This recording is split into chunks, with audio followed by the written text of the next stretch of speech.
eskolei ekiteko. Nafarroko Foru Komunitateak mugatu dauka mugitzeko askatasuna gaueko ordutegian 11:00 goizeko 6:00. 2008ko urriaren 28tik aurrera jarduten duen baldintza berberetan. Alarmako estatuaren errege dekretuaren luzapena maiatzaren 9 arte indarrean sartzen denean, lehendakari autonomiko bakoitzak erabakiko du etxeratze aginduari eutsi edo bertan behera uztea. Nafarroko gobernuaren iritziz neurri horrek beste neurriekin batera koronabirusaren kutsatzeko arriskua murrizten laguntzen du, eta beraz birusak eragindako positiboak murrizten laguntzen du.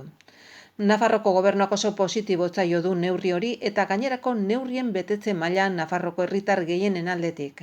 Nafarroko gobernuak hartutako neurrien eta gizalegezko kontzientziazioaren arteko orekari esker, kutsatzeak murrizten ari dira eta horrek ez digu inolako lasaitasunik edo gehiegizko konfiantzarik ekarri behar, izan ere ospitalaratzetan presio handia mantentzen da eta oraindik ere murriztu egin behar da presio hori.